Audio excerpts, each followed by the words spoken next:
Hey, hello there guys, Proxons here, and welcome back to the second part of the final Yokai Watch 3 boss strategy.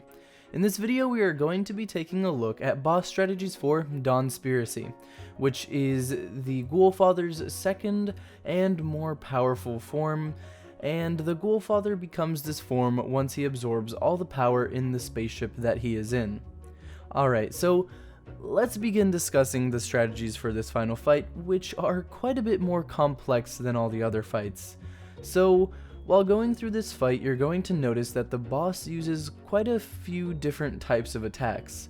The first variety of attacks falls within a category of attacks in which the boss states a phrase and then uses an attack. The attack varieties that he can use include avoidable and unavoidable attacks.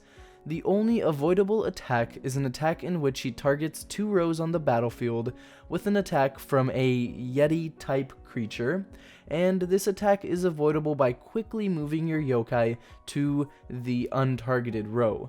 The unavoidable attacks include an attack in which he summons a pyramid on one of your yokai, and then he swaps that yokai out with a yokai from the yokai that you have in your backup team. The next attack is an attack in which he summons a highly detailed skull, and this highly detailed skull will fire a crazy rainbow beam at all of your yokai, and this attack is going to do a crazy amount of damage.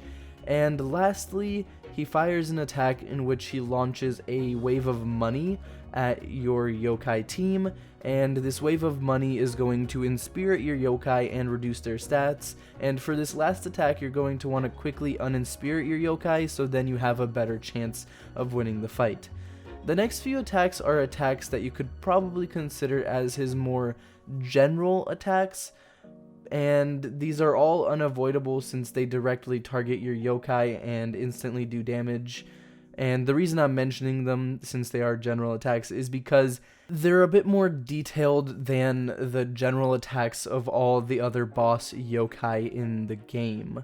So the first of these attacks is going to lift up your yokai and then slam them down on the battlefield, which is going to deal quite a bit of damage. The second one involves the boss sucking out HP from all of your yokai. One thing to keep in mind is that even though he does suck out HP from all of your yokai, this isn't going to heal him up at all. It's just going to do damage, and that's the full extent of it. And the last general attack involves him slamming his arm down on one of your yokai, which is going to deal a pretty decent amount of damage, but nothing too crazy, so you don't have to worry about this one too much. So finally, let's discuss his most powerful attack, which is his final Saltman Attack. You'll notice that throughout the fight, the boss is going to move the spaceship to different space areas, including the moon, the sun, Saturn, I do believe. Those are the ones that he moves them to. I think he also moves it to Venus as well. Anyways, when he moves the spaceship to each different area, it isn't going to change much until he moves the spaceship to the sun, at which point he is going to begin charging his Saltman Attack. This Saltman Attack is going to target places on the field randomly, with an attack that summons a Supernova type thing, and this is going to do the most damage out of any of the boss's attacks. There isn't an easy way to avoid this, since the randomness of the attack makes it difficult to move your yokai around the battlefield, and you can't really avoid it, so you just have to hope for the best. And sometimes there's a chance that it'll target every single spot on the battlefield, so that kinda sucks. And yeah, just hope for the best with this one. So that's basically all you need to know to get through this final fight. And I don't have the full battle here since I wasn't able to rematch the boss to get the footage, but I hope you guys enjoyed this video and all of the other boss strategy guides.